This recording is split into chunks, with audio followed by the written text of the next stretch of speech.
Guys, I was walking along a creek here and I came up because there's some tracks next to me.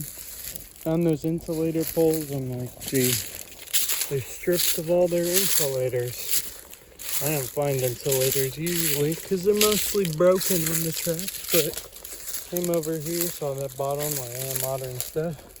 Boom, over there. What is in front of my camera?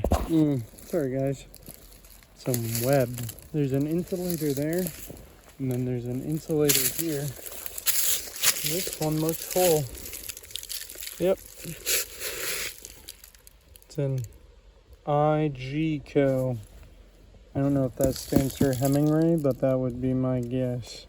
Could be wrong though.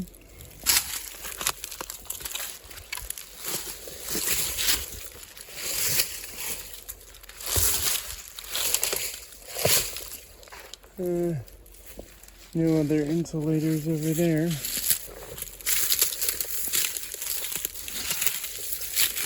This looks like a classic insulator.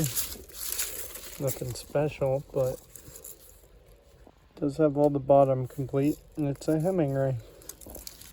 Whoa! Number 40. Extremely common. When I say common, I mean common. This must have been the original pole those were on. Like it got cut down. Could be some more insulators along here. Very well could be. Might even be a dump.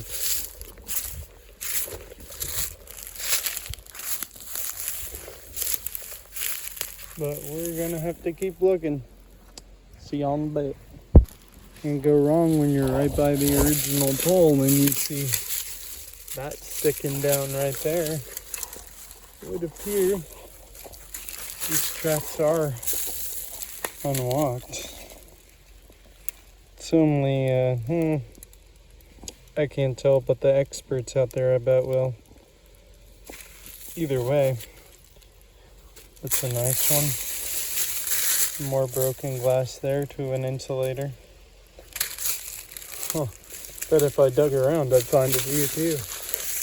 Alright, catch y'all later.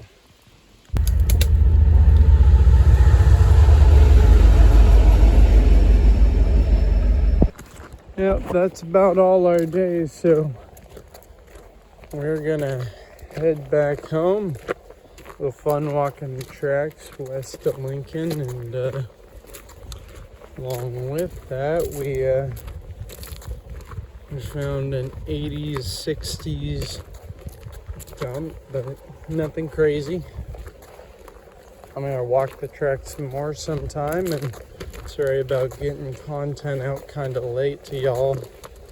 It's been kind of hard to dig in Nebraska when the ground's completely frozen over, so it's not frozen over, but it's pretty hard packed right now, so yep, we're gonna keep on trucking. Try to get some more content out before it's hard to in the winter. See y'all.